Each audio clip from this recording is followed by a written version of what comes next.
Hey, happy Thrive Thursday Success and Fulfillment Circle family. I am so excited to be here recapping with you at the end of Q1 2023. I know that this is something that we've already talked about in, our mastermind group and, in some of our one-on-ones.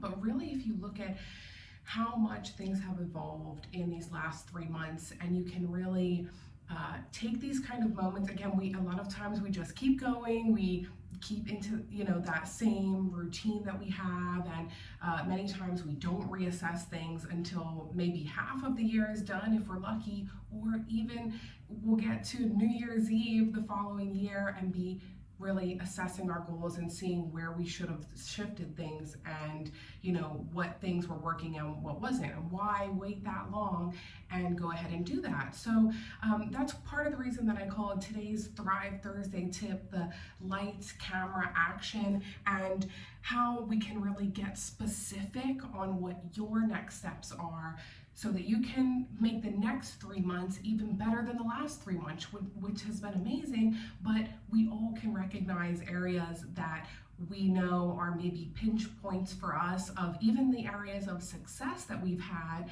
How are we handling that? And are there areas that now, because certain things have expanded, that we need to shift in other areas?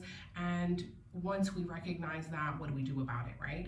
So that's part of the reason. So with the lights section of that goes along with that success work that I talked to you guys about, which I sent you guys after our mastermind, which were the 3 takeaways essentially that you've had from the first 3 months of this year. So that's really those light bulb moments, and when you start to sit down and think about it, and you're like, okay, maybe these certain tasks that have been taking up so much of my time aren't really serving what I'm trying to accomplish over the rest of this year, or the next 6 months or 9 months, things like that.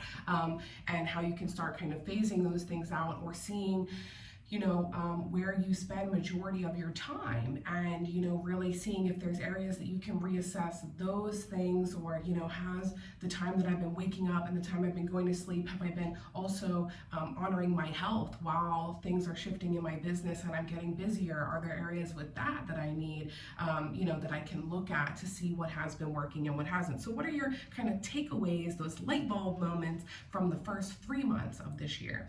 And then the next step is the camera. Can you imagine and picture what it is that you are trying to accomplish in the next 3 months? So really put yourself in your shoes when we're here in 3 months' time at the end of June, and we're thinking, okay, wow, it feels so great. Visualize yourself really in that point of looking back over those 3 months and saying, I was able to shift things in March, and I then at that point had 2 lunches per week. And since then, I was able to turn half of those into new listings. So really put yourself in how excited and just like over the moon elated that you feel at the end of June, having amped up your game on whatever it is that you need to do and achieving those results. So really, again, that camera, that having that picture in your mind of what that success looks like, what you're trying to achieve, right? Because that's where we're headed, that's where we're going, and you need to really visualize it to be able to live in it. So you've got that, you've got the lights, you got the camera, that's great. I can see it, it feels good to live in that moment, but what comes next? The most important and really the hardest part is the action, the follow through. What do you do to get to those points? What do you do to really live in that moment at the end of June that you did get all those new listings that you're hoping for, or whatever that next level goal is for you, that you're actually getting a full night's sleep as well, in addition to the level of success you have in your business? Or like I say, it's, we're focusing on business goals, but you've got to look at how you have that balance, and if you're starting to feel any imbalances, where certain areas are best serving you or not, because that's where you're going to build a sustainable lifestyle over this. Because we're not just trying to increase your business for 3 months time, 6 months time, even not just for a year. If we're trying to make this a sustainable long-term feeling of success and fulfillment in your business, then you're going to need to, be really assessing that and seeing how it incorporates into an overall healthy life when you're busy. How are you handling that and communicating with your family and your colleagues, when times are harder? And I don't mean hard as in you don't have listings or you don't have business. I mean when times are hard and you don't have any time and you don't have, you maybe haven't been getting any sleep, or like I say, there's different things for all of us, but that's where really taking action and seeing what we can shift and how we can do that is so important, because a lot of times, like you've heard me say before, it's the little things that are the big things. So what are the little things that you can do to change and get to that point? So that's why that last section of that lights, camera, action, those 3 tips after, that little document that I had sent you guys that you could fill out after the mastermind is what are the 3 actions that you must take to get to where you want to be in those 3 months time, to that thing that you're trying to accomplish that you already filled out in that earlier section, and be specific. So the really important part that I shared with you guys before was putting a time and a place to that. So the example that we were talking about is that you wanted to arrange more lunches with past clients or people that you have relationships with that you haven't reconnected with in a long time. Okay, so instead of saying I want to have more lunches and reach out to more people every week, I'll reach out to 10 people, that's still very general, and sometimes that can feel like something we can easily push off when we're tired or don't feel like doing it right now. So I don't feel like doing it on Monday morning, I don't feel like doing it on Friday night, I don't feel like all of that, right? It's never prioritized in your schedule if you haven't actually pinpointed it in there. So I say that because it's a lot more powerful to say, you know what, every Monday when I have my breakfast at my kitchen counter, my dine-in kitchen, I sit there and have breakfast at 6 a.m. every Monday, and I'm gonna take that time to check who has birthdays this week and who has any closing anniversaries this week, and go ahead and reach out to those people or draft emails to those people to send throughout the day, or whatever you decide that looks like for you if you don't feel like sending emails to everybody at 6 a.m. But I think setting, again, that particular time when you're going to take that action step, and even the place, that might end up changing. You might decide to go to a cafe and have coffee or whatever and still go ahead and do that. But majority of the time, you're going to go ahead and set that, and when you sit at that dining room table and you have scheduled that time already, you're going to take that action because, again, you do it. And once you've started to do it, it becomes a regular action. It becomes part of your routine, right? And again, we don't want to overcomplicate these things. It's just one of those examples of how being specific with a time and place really can help you level up on realizing you will have so many more interactions and lunches and conversations by just reaching out and having that conversation. So you miss 100% of the lunches that you don't reach out and invite people to, right? Okay, that's our example of the you miss 100 shots, that 100% of the shots you don't take. It exactly applies to every kind of action like this. So that's really the thought behind like the lights, camera, action aspect of it. Because we continue to go further and further with all of these other marketing tactics and all of these other areas of things that we can achieve. But I think it's very important to reel it in every so often, and especially right here. This is right at the end of Q1, and I think it's a perfect time for us to really be able to reassess those things so that when you are being thrown all these other training opportunities, these marketing opportunities, then you can really pinpoint what's going to work best for you. And that really ties in to what I wanted to share as well on the specific marketing side. So this is obviously, like I say, kind of like a recap review. If it sounds like I'm repeating myself, I kind of am, because there are a lot of opportunities of what you can do in these little things that will really level up the areas of things that you are trying to do in those small steps a little bit at a time.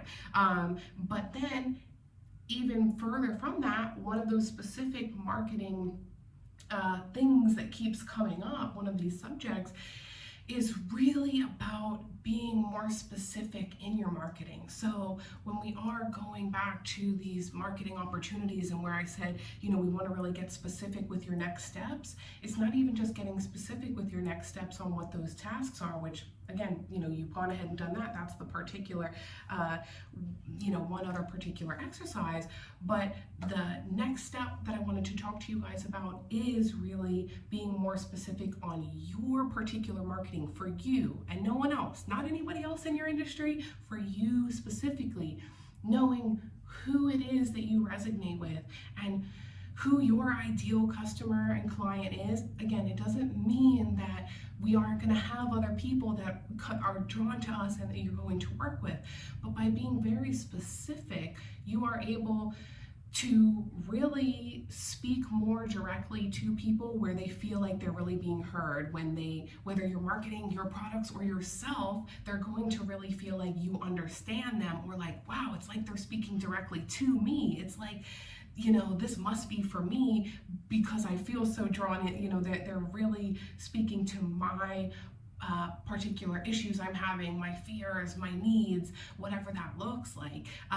So I say that because everybody's niche is a little bit different, and if you can tap into that, you will realize that none of your other competitors are doing that. Everybody is being general to try to capture everyone, and they're not capturing anyone.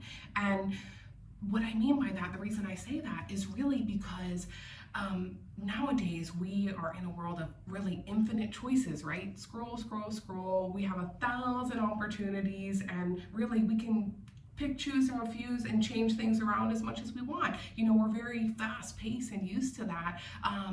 And so I think in that's where, we really pass by anything that doesn't seem directly geared towards us. That, why would I work with this particular person or use this particular product if it's not geared specifically towards me? Because there's thousands of products out there and there's going to be one specifically for me, so I just keep on moving.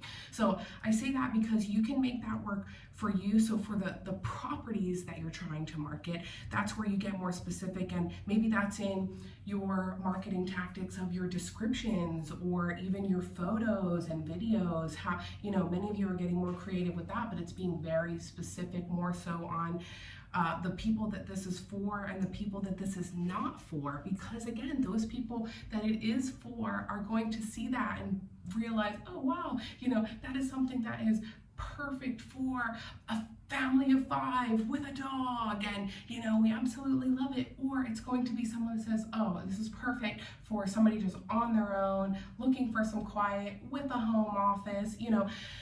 That's where you have to really know your niche and who you're speaking to yourself when you're marketing yourself as well. So you'll end up getting the right listings and the right products even for you to sell, and having real people that you work with that really light you up in a different way, that you're going to really enjoy developing and keeping those relationships with, like each of you has had before with customers and clients, where you've ended up keeping these relationships over time. Well, we want more of that. We want more of these people that really stick with us for life, are big fans for life, right? Because not only are they someone that's going to continue coming back to you more and more as repeat customers, but as we've talked about in our groups before, that person is your own personal sales agent who then for the rest of their life is just raving about you and selling you as if you're their brother or their sister, because you have developed that close of a relationship. So why do I say all of that? Because those are the type of customers and clients you are trying to attract. So don't be nervous that you are going to cut off people, when you're getting really specific in your marketing and saying, I'm really geared towards, like, looking forward to talking to the empty nesters who, their life is revolving around their dog now, and we still want our house, we don't want to move into a condo, but we have, we need less space, whatever that looks like for you. Or it could be as a as a mother of a teenager who is involved in a lot of activities, this is my viewpoint on things, and really like leaning into what it is, like who you're trying to serve best. Many times that is kind of like ourself or ourself at a previous stage. So think about maybe like what it was for you personally getting into real estate yourself. What would you have told that person? Again, that's just an example, but who is it? Like if you can think of an ideal customer that you've had, one that you really, really enjoy working with, one that you probably still have a relationship with now, and it really lights you up to think about, like you really enjoyed, you feel like you made a difference in their family's life. You can, again, you just feel that warm, happy feeling about this is like the purpose of why you do what you do, right? We all have that customer and client. Imagine that person, that specific demographic of client customer, and use their verbiage. Speak directly to them, use their verbiage, and really hone in on that when it comes to being specific on your marketing, because again, that's where we can talk about all other kinds of tactics and tricks and video opportunities and do all these crazy things, or whatever that looks like. Again, we've got so many different platforms and opportunities out there for that, and we've talked about a few of them, and I'll continue to share more of them. But all of that is kind of like, I don't want to say a waste, but like not the biggest priority when you don't know who you are speaking to first. It's so much easier to work on your marketing material when you know who you're trying to speak to. And again, that we've talked about that before. It can be through asking previous clients or customers, or really thinking back on what those experiences were like, things that worked for them, things that didn't. Sometimes sending out maybe like a survey or things like that give you direct feedback from people. Sometimes that's where they can then share with you, what they felt was the easiest or the hardest part of that process, and being able to really help the next person that goes through that. So again, these are just other examples, and you can work on more specific ones for you. But again, really drilling down on who it is that you're trying to market to when you are marketing your products, but when you're also marketing yourself. I think it's very, very important to remember that. So with all of that being said, I hope you enjoyed this Thrive Thursday Lights, Camera, Action. Again, that's a reminder about, deciding what those 3 actions are that you need to do to get what you want accomplished in the next 3 months, and putting a time and a place to each of those. Please, please, please. I promise you that this is something when you look back in 3 months' time, you will realize that has really helped move the needle for you in the areas that you're trying to. So I look forward to catching up with each of you later about these different points, but otherwise enjoy the last day of March, the last day of Q1 2023, and I'll catch up with you soon in April. Okay, bye.